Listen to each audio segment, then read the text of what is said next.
Ilang buwan na rin ang nakalipas, mula nang sumabog ang breakup nina Ellen Adarna at Derek Ramsey.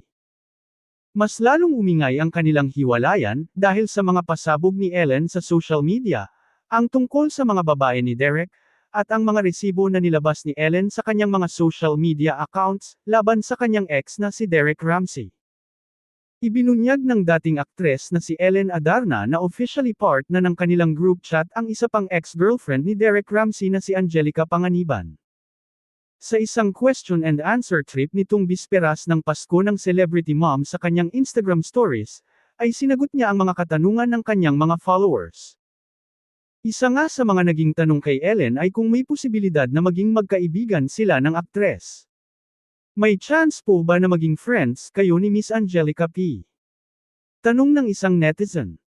Walang kaabog-abog namang sinagot ni Ellen ang tanong, at sinabing hindi imposible na maging friends sila ni Angelica, dahil nagkakausap na silang dalawa. Pasabog naman ang kasunod na pahayag ng estranged wife ni Derek. Actually, super chika na kami day. Kasama na siya sa group chat, saad ni Ellen.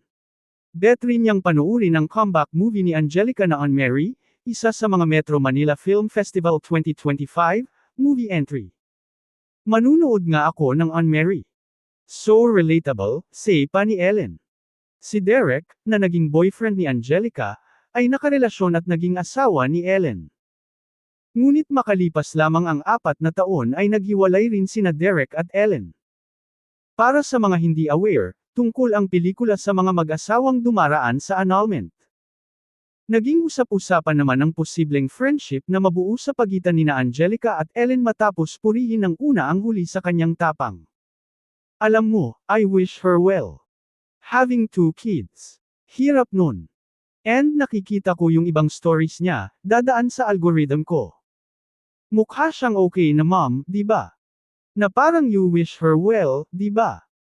Go Tay, galingan mo na, galingan mo dyan, mensahe ni Angelica kay Ellen sa kanyang nagdaang interview.